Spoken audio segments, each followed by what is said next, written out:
أعوذ بالله من الشيطان الرجيم. بسم الله الرحمن الرحيم. وقلنا يا آدم اسكن أنت وزوجك الجنة وكلا منها رغدا حيث شئتما ولا تقربا هذه الشجرة فتكونا من الظالمين. د سورة بقره 15 نمبر آیات ته مخکی آیات مبارکه کی نپی د معبودیت وشوله د نارینا، یعنی جنات و پیریان قابل د عبادت نه دي. بیا د ابلیس او د شیطان د چا تذکره چې ټول قرآن پاک کې 11 کرته راغلی ده. لفظ د ابلیس داغه څلور جرمونه بیان شوله. د دغه قصې په تسلسل کې دغه 15 نمبر آیات کې واقعا د دخول بیانېږي. آدم علیه السلام حوا بی بی چې کله الله پاک جنت ته داخل کړله، داغه دخول واقعا ذکر کولی شي. د سبق اټول تسلسل په دې خبره باندې ده چې لفظي ترجمه، مضمون د آیات مبارکه، تشریح د مفرداتو، دا عمده عنوانونه دي چې باب د تفسیر کې ذکر کولی شي. پښتو کې د دې آیات مبارکه ترجمه دارنګي ده.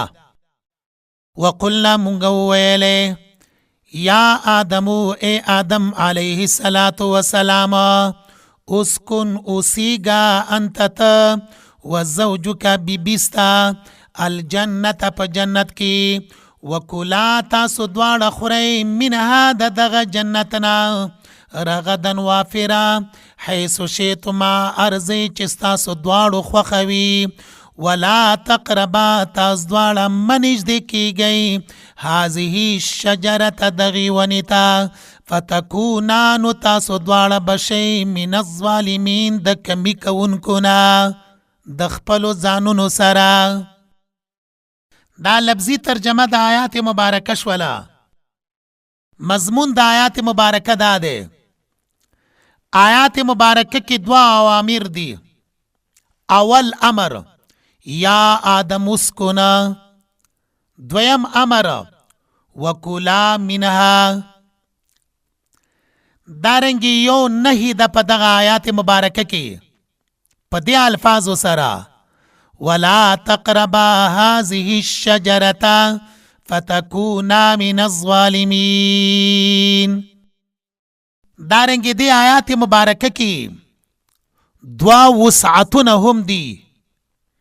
یو وسعت رغدن، دویم وسعت حیث شئتما. لنډه دا چې آیات مبارکه کې دوا امرونه د الله، یو نهی منع د طرفه د الله، دوا فراخه وسعتونه په نعمتونو د الله کې. دا په دې آیات مبارکه کې بیانېږي. لنډه دا چې 15 غټي خبرې به زمونږ مخې ته په دې آیات مبارکه کې راځي. دا مضمون شولو د آیات مبارکه. راځو د آیات مبارکه د مفرداتو تشریح ته، د مفرداتو تفسیر ته. نو مونږ وویلې چې دا واقعا د دخول ده. وقلنا مونږ وویلې یا آدم اے آدم علیہ السلام اسکن اوسا انتت وزوجک بیبیستا الجنت پا جنت کی.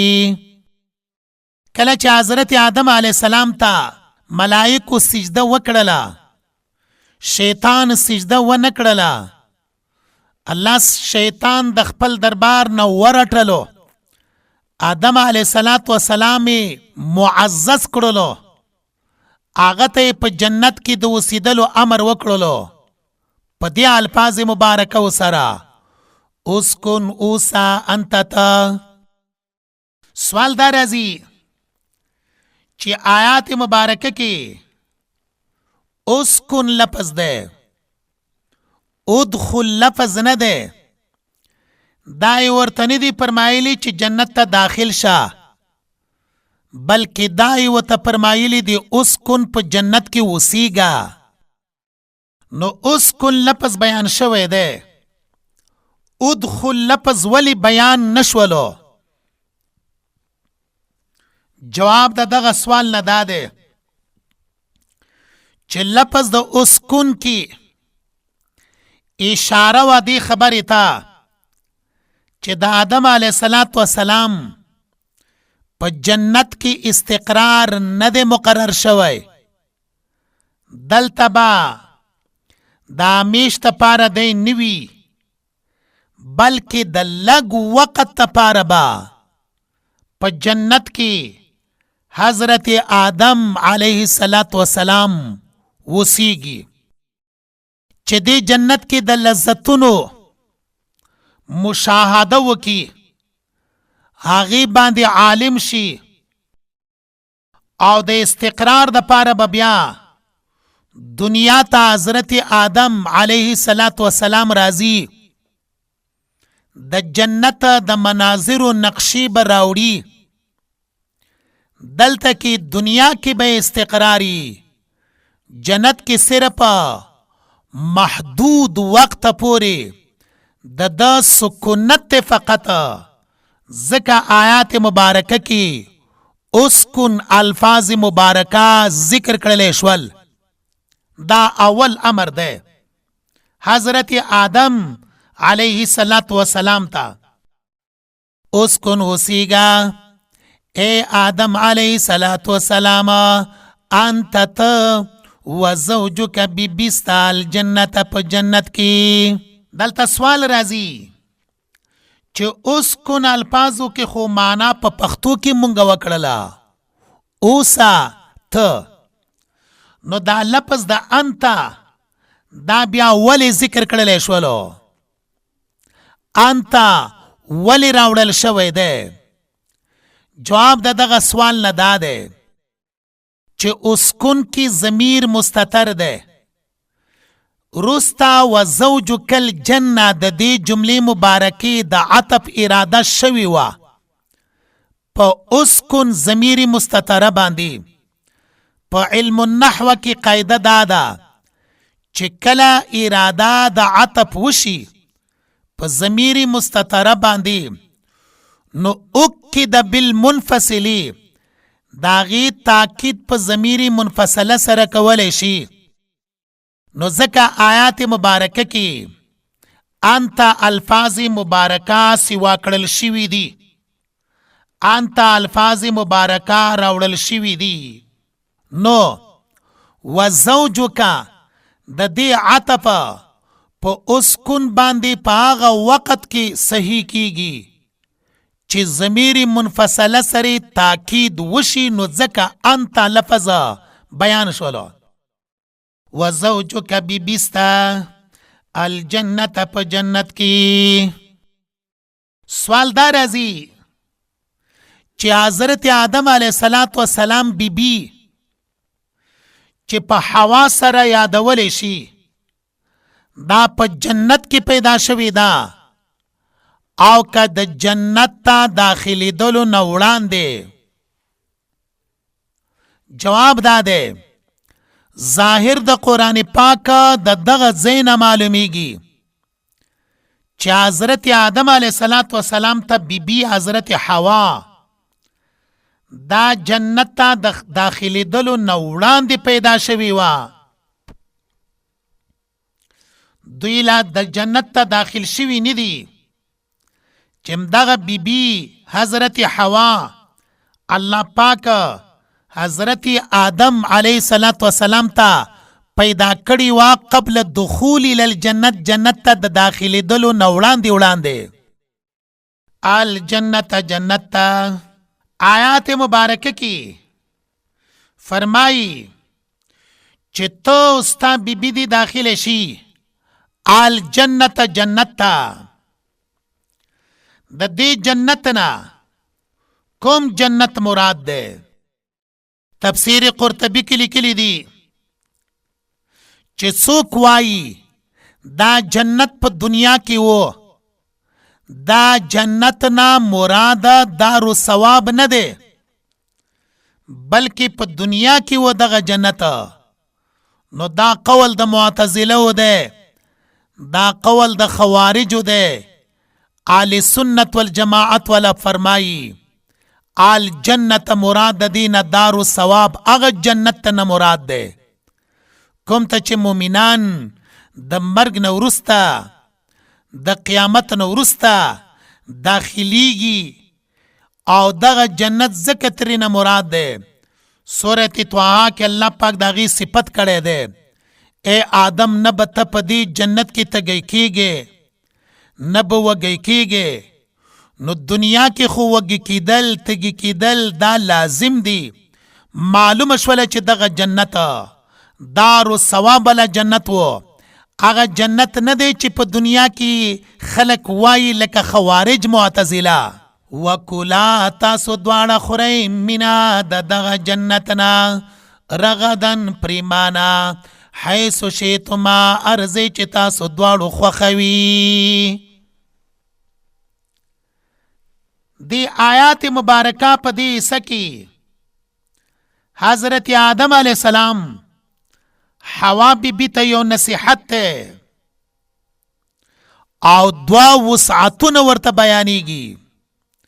نصیحت په دې الفاظو سره کلا منها، وسعتونه پراخی د نعمتونو دوا هغه دادي.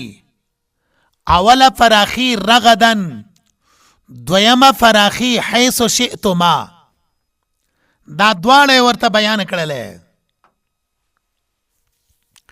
دلته کې سوال راځي چې د انسان یو احتیاج دی خوراک ته، دویم د انسان احتیاج دی وسیدلو ته. خوراک ته احتیاج ډیر زیات دی په نسبت سره وسیدلو ته. دلته کې اسکن وسیدل مخکې دی، کلا خوراک وروسته دی. زیات او اکثر احتیاج د انسان اغا خوراک ته دی د وسیدلو نه وړاندې. دلته وسیدل ولی په خوراک باندې مخکې شول چې هغه لفظ د اسکن په اوله کې ده، وکلا په آخره کې راغلولو. جواب د دې خبرې د پاره دا دی چې یو نفس خوراک دی، یو خوراک په دې صفت سره دی رغدن چې پریمانه وي. دارنګي حیث شئتما په ارزه کې تا ته ملاویږي، یعنی خوراک په وسب د رغدن او د تعمیم د مشیت سره چې شئتما ده. دا تقاضا د مخکیواله د سکنا او د آرامگاه کوي چې آرامگاه مخکی وي، سکونت ولا زی ورسته وي. بیا رغدن حیث شئتما پریمانا پراخا په ارزه کې چې تا ته خوراک ملاویږي.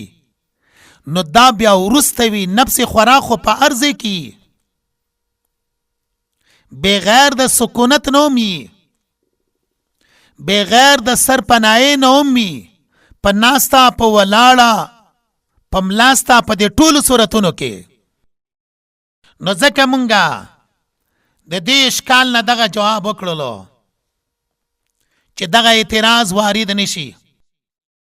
نو آیات مبارکه کې دي وقلنا مونږ ویلې یا آدم اے آدم علیہ السلام اسکنو سیگان تت و زوجک بیبیستا الجنت په جنت کی. آیات مبارکه کې اسکن دا مفرد ده، خطاب صرف آدم علیہ السلام ته ده. اسکن اوسیگا انت تا د خوراک په باب کې وکولا تاسو دواړه خورئ. الته کې تسنیه ده د دو خبره ده، اسکن کې د یو خبره. نو دې کې حکمت څه ده؟ جواب اسکن کې یوازې خطاب حضرت آدم علیه السلام ته په دې وجه باندې شوی دی چې بیبي په سکونت اوسېدلو کې تابع دی د خپل خاوند. مثلا که چېرته چا د نکاح په باب کې داسې شرط مقرر کړلو چې زنانه په خپل خاوند باندې د عقد نکاحي په باب کې شرط مقرر کی چې ما به ته خپل وطن ته نه بوځې بلکې په دې خپل وطن کې به مې اوسوې، دلته به زما د ژوند تېرولو دپاره اسباب برابرې.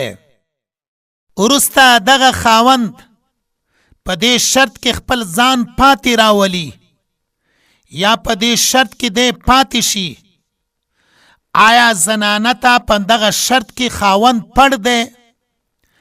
آیا زنانه ته به خاوند په دغه شرط کې مسئولیت ولري؟ جواب دا دی چې د قضا په باب کې ورته مسئول نه دی، هر چې د وعدې پابندي هغه جدا خبره ده. خو که محکمې ته فیصله لاړله یا قضا ته فیصله لاړله نو بیبي دا تابع دی د خپل خاوند د ځان سره چې کوم ځای ته بوځي.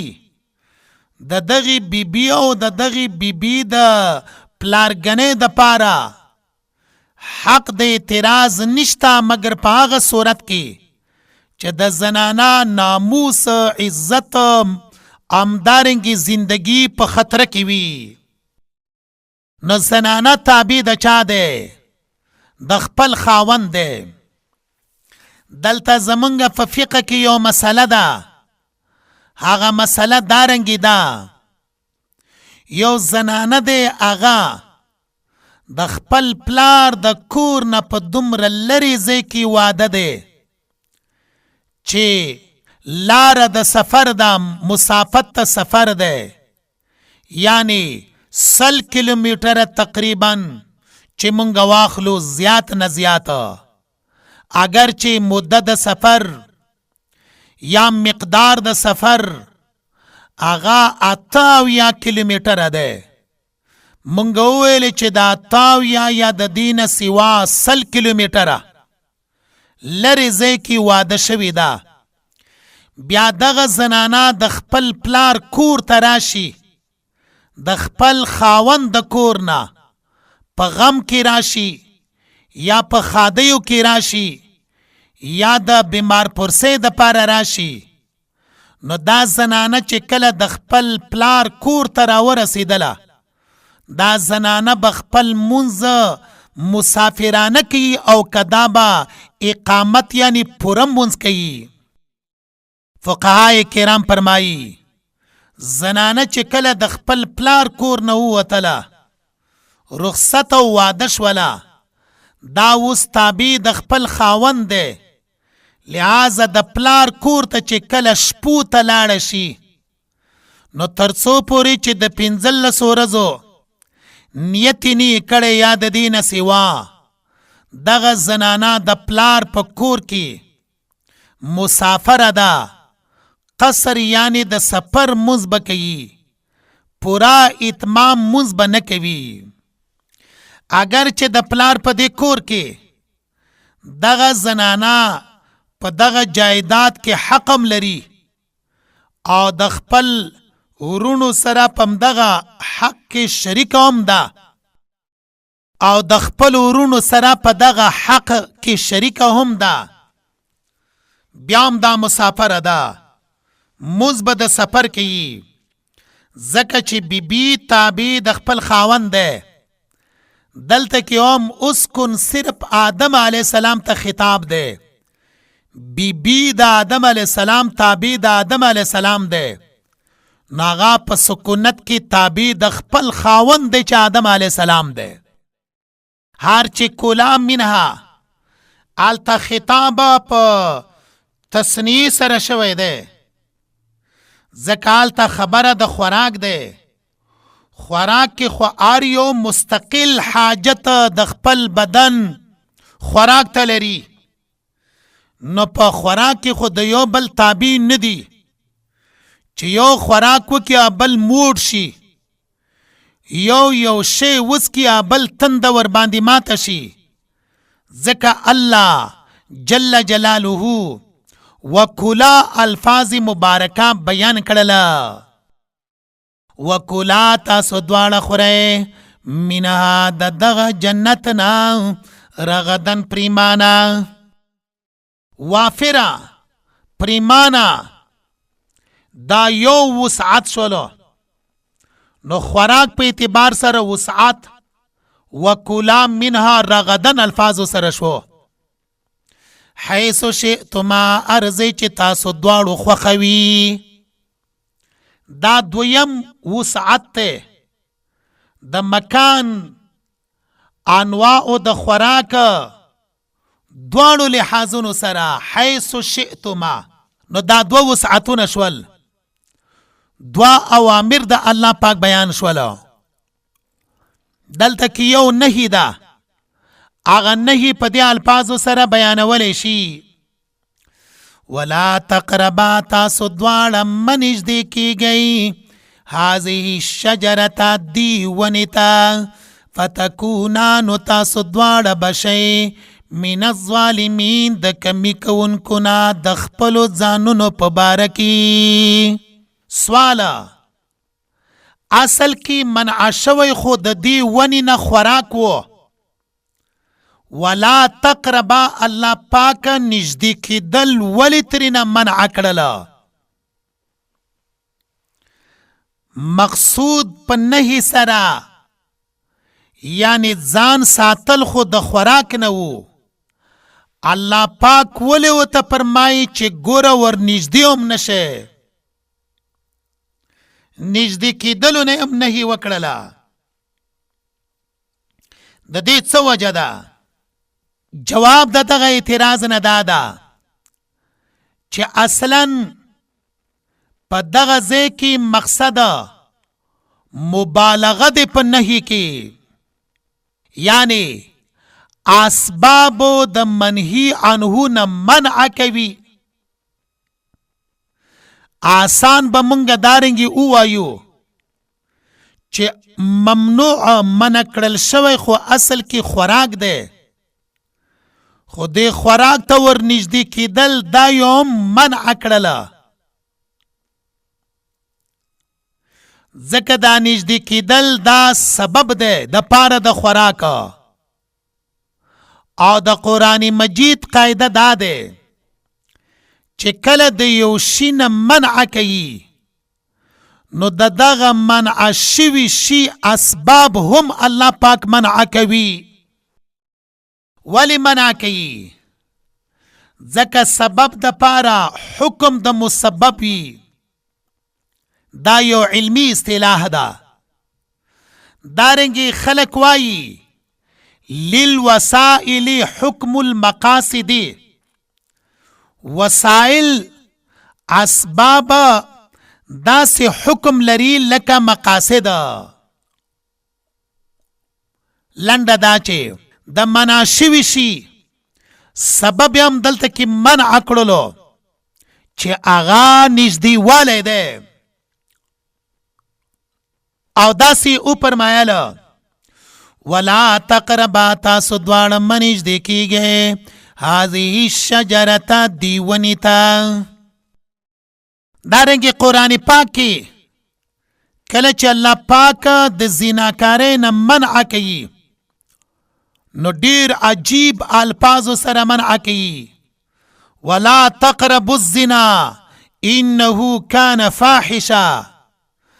دا نه دي فرمایلی چې زنا مکوئ، بلکې داسې فرمایلی دي چې زنا ته مه نږدې کیږئ. دارنګې ولا تقربوا مال الیتیم، د یتیم مال خوراک خو پرېږده، د یتیم مال خوراک ته ورنږدې هم نشه. نو مقصد مبالغه دی په نهي کې. ځکه دلته کې بقره کې ولا تقربا هذه الشجرة دی. سوره بن اسرائیل همدارنګې دا نورو سورتونو کې ولا تقربوا الزنا، منجدی کیږي زنا ته. ولا تقربوا مال الیتیم، منجدی کیږي مال د یتیم ته. حدیث مبارکه کې هم نبی کریم صلی الله علیه وسلم ډیر بهترین مثال ورکړی دی. فرمایي چې الحلال بین، حلال بالکل ښکاره دي، د هغې په جواز کې د دلایلو تعارض تناقض نشته. دارنګې حرام هم هغه هم ښکاره دي، د هغې په منع کې چې کوم دلایل دي یو بل سره تعارض نه لري، خو په منځ کې مشتبهات دي چې په هغې کې دلایل د حلال والی، دلایل د حرام والی یو بل سره متعارض دي، سړی په شک او شبه کې اچوي. بیا نبی کریم صلی الله علیه وسلم فرمایي حلال خوره، حرامو نه ځان ساته، مشتبهاتو ته مه ورنږدې کیږئ. من یرعى حول الحما یوشک ان یقع فیه. الته وضاحت د دې حدیث مبارکه د احادیث په کتابونو کې بهترین انداز باندې شوی دی. مونږه مختصر داسې وویلې چې د دې ونې نه خوراک خو لا پرېږده، دې ونې ته ورنږدې کېږي هم، نو دا نهي کې یو قسم ته مبالغه ده. ځکه ولا تقربا هذه الشجرة الفاظ سره تعبیر شوی دی. ولا تقربا تاسو دواړه مه نږدې کېږئ هذه الشجرة دې ونې ته.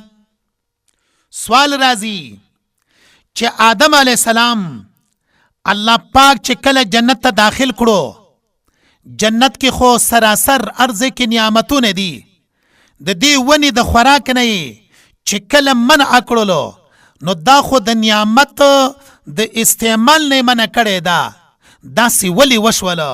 جواب، الله پاک حضرت آدم علیه السلام حوا بی بی ته فرمایي ولا تقربا تاسو دواړه مه نږدې کېږئ هذه الشجرة. دغه نهي، دغه منع کول مستقل یو نعمت دی. هغه دا چې که دغه نهي باندې حضرت آدم علیه السلام پاتې شوی وی، یعنی آدم علیه السلام حوا بی بی د دې ونې نه خوراک نه وی کړی او دوی په دغه نهي باندې کلک ولاړ وی، نو دوی به په جنت کې پاتې شي وو، د دوی بقا به په جنت کې راغلی وه. خو چې کله د دې ونې نه خوراک وکړلو، الله پاک آدم علیه السلام حوا بی بی د دې جنت نه راویستله. سوال دی آیات مبارکه کې دی هذه الشجرة، دی ونې ته مه نږدې کېږئ. د دې ونې نه کومه ونه مراد وه؟ دلته کې تعین د ذات ته که تعین د جنس ته؟ د جنس لپاره دا لفظ د الشجرې مستعمل دی که د ذات لپاره استعمال دی؟ نو مفسرین کرام فرمایي هذه اسم اشاره ده. دغه هذه اسم اشاره سره یا خو اشاره ده تعین د ذات ته،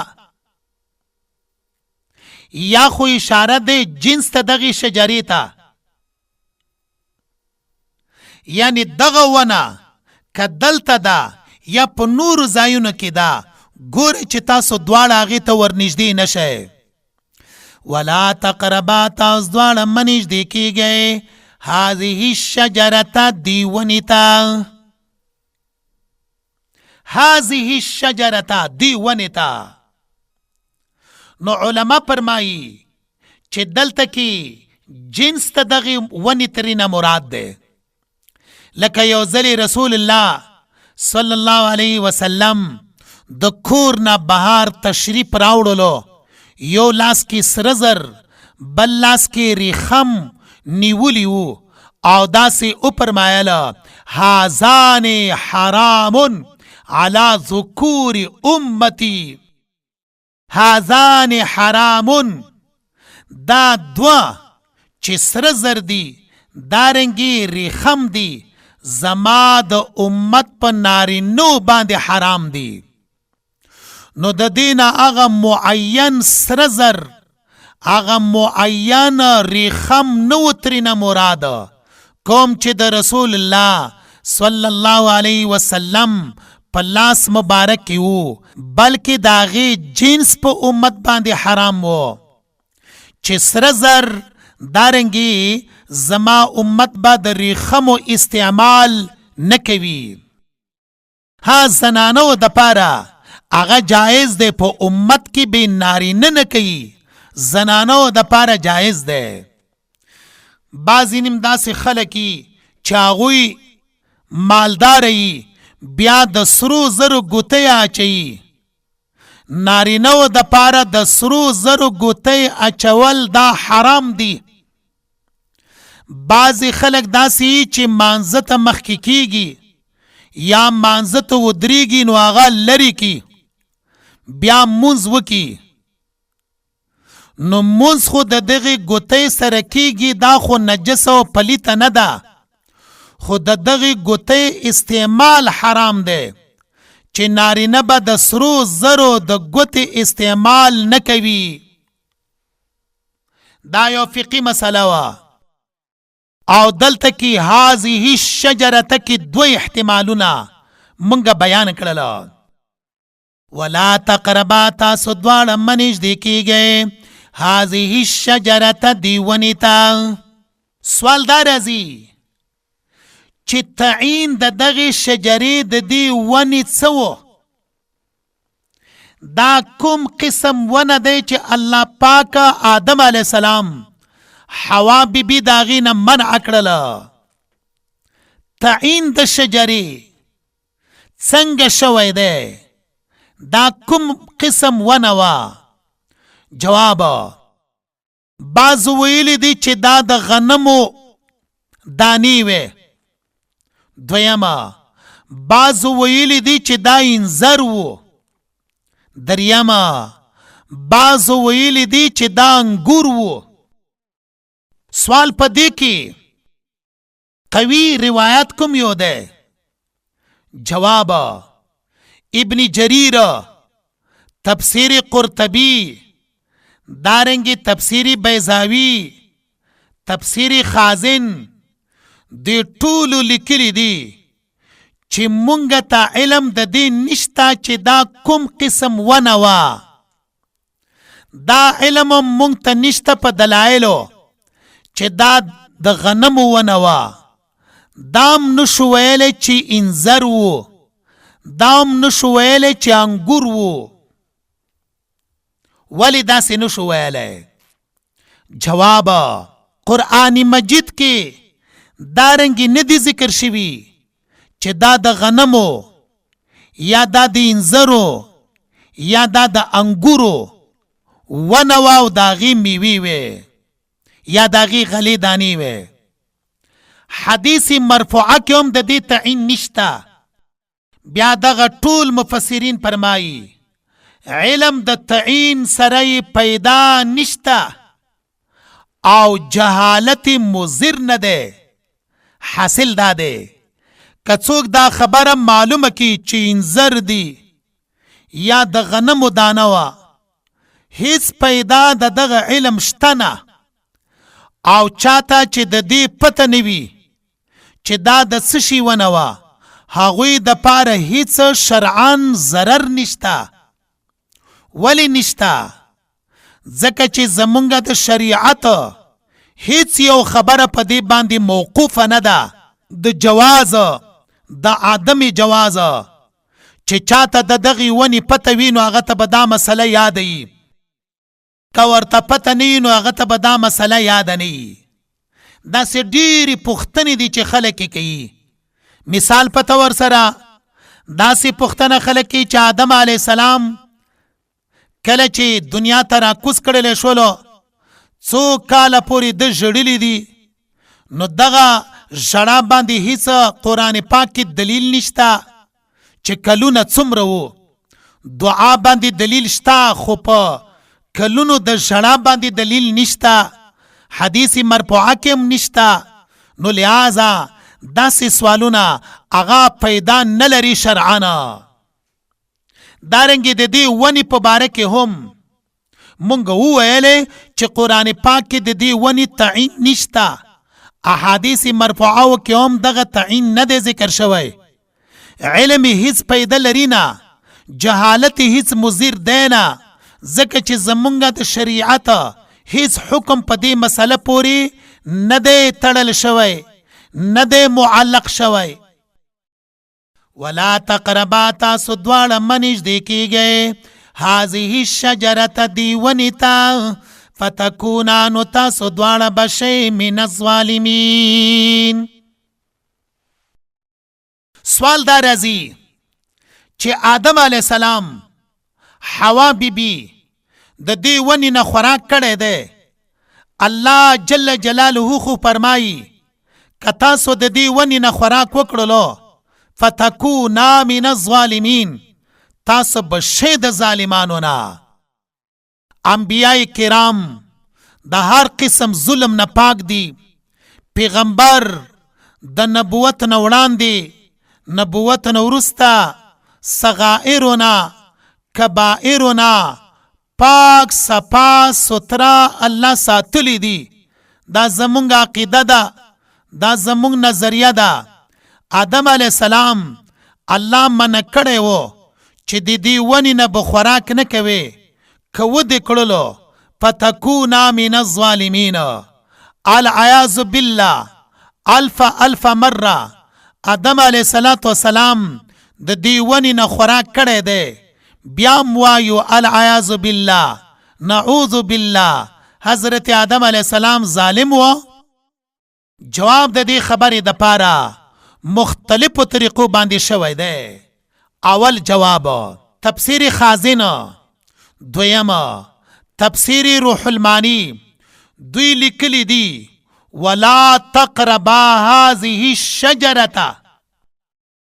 دغه نهی کې معنا د شرط پرته ده.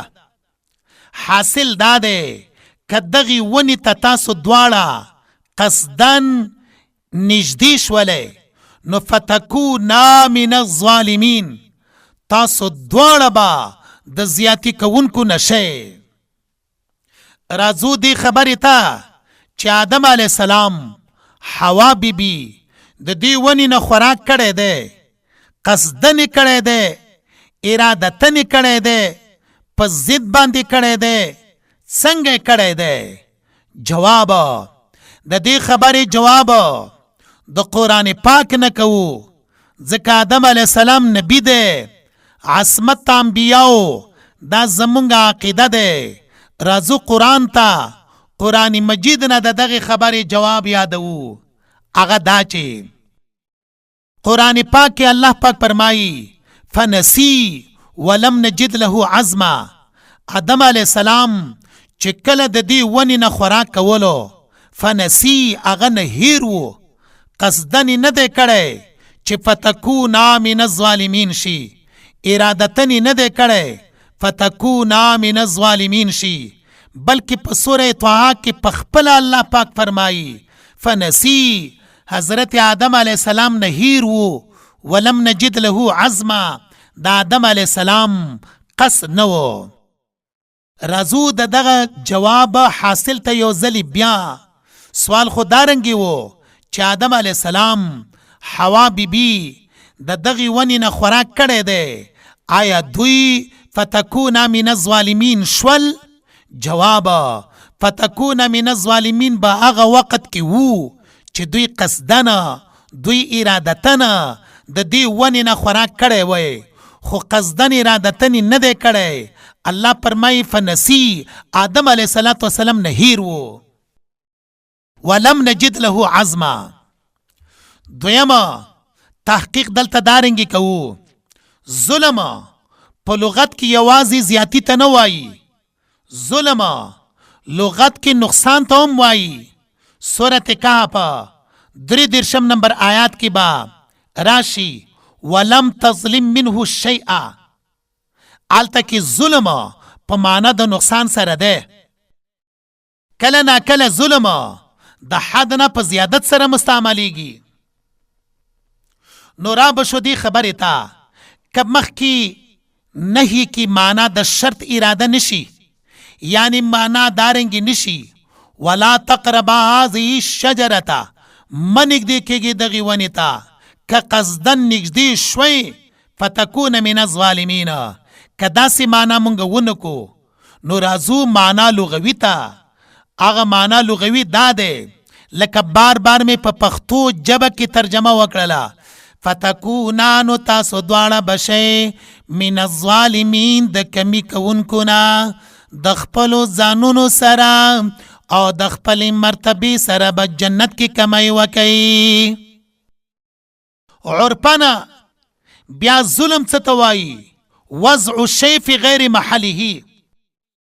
شرعا ظلم څه ته وایي؟ مخالفت د الله د امر نه کول په داسې طریقې چې منهی عنه وکي، د الله د امر نه مخالفت راشي، قصدن که چرته وي هم هغې ته ظلم وایي، یا نسیانن که چرته وي هغې ته بیا هم ظلم وایي، لکه فنسی ولم نجد له عزما. که خطاان وي په دې ټولو صورتونو کې لفظ د ظلم اطلاق ور باندې کولی شي. دارنګې ظلم یوازې د ګناه کبیره په باره کې نه دی، کله نه کله مخالفت چې د چا نه په هیره باندې راشي هغې ته هم ظلم ویل شوي دي. کله نه کله خلاف اولا غیر مناسب کار د چا نه صادر شي وکړلی شي هغې ته هم ظلم ویل شوي دي. کله نه کله صغیره یعنی واړه ګناه، کبیره غټه ګناه، کفر العیاذ بالله، شرک العیاذ بالله، دغه ټولو معناګانو باندې اطلاق د ظلم کولی شي، خو هلته به قرینې ته کتلی شي، قرینې ته به کتلی شي، محل به لیدلی شي.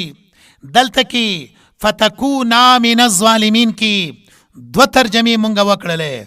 اوله ترجمه فتکونا تاسو دواړه بشئ من الظالمین د کمی کوونکو نه د خپلو ځانونو سره.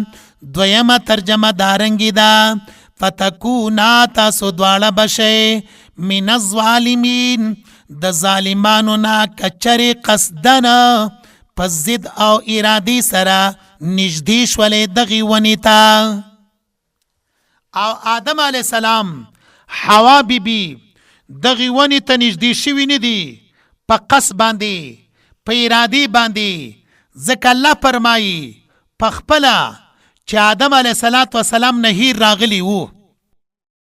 فأزلهما الشیطان عنها فأخرجهما مما كان فيه. دا د سورة بقره 14 نمبر آیات مبارکه ده. لفظی ترجمه یو، مضمون د آیات دوا، تشریح د مفرداتو درې.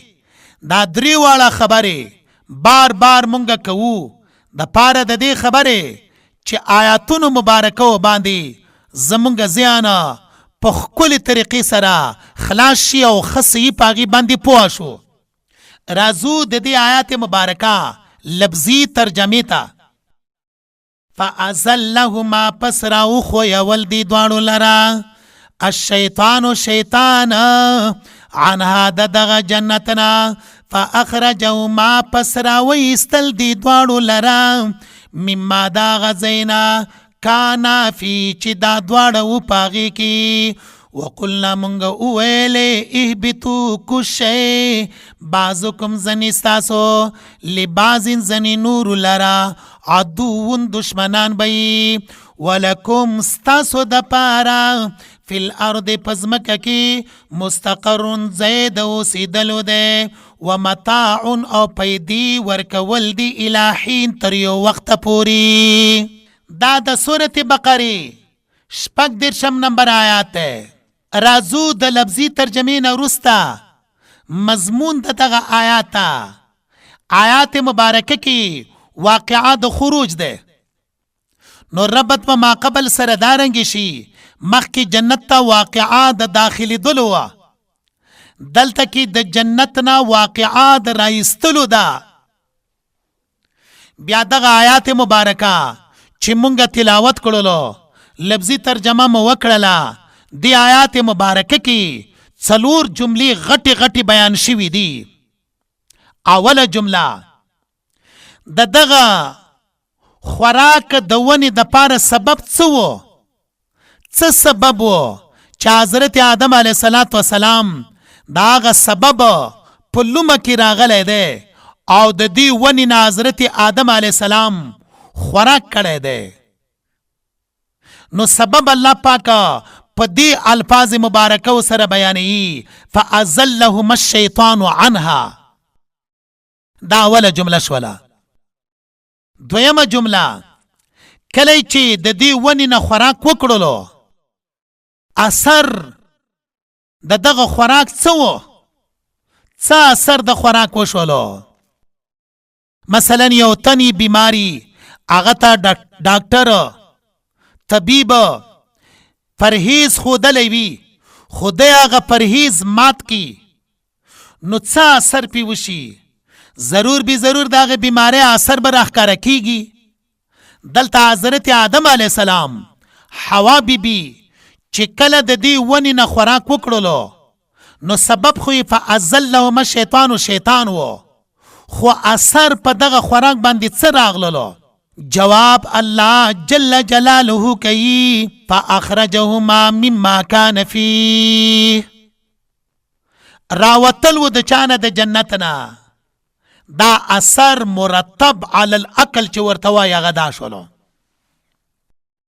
بیا دین وروسته وقلنا اهبطوا بعضکم لبعض دا دریمه جمله ده. په دې جمله کې بیان د چا دی؟ بیان دا دی چې حضرت آدم علیه السلام حوا بیبي چې کله خوراک د دې ونې نه وکړلو الله پاک ورته امر وکړلو اهبطوا بعضکم لبعض امر بالاهباط چې کوشې د جنت نه. څلورمه جمله ولکم فی الارض مستقر ومتاع الی حین. د دې جملې حاصل دا دی چې طریقه د اوسیدلو په ځمکه کې هغه به څنګه وي؟ ولکم فی الارض مستقر ومتاع الی حین.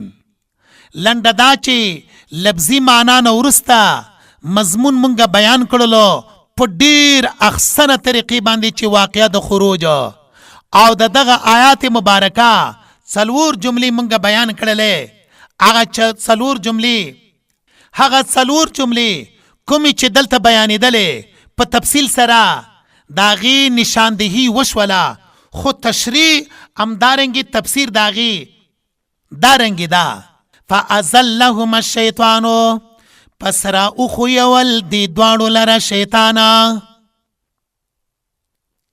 دی جمله مبارکه کې سبب د خوراک د ونې بیانېږي هغه څه دی؟ فأزلهما الشیطان.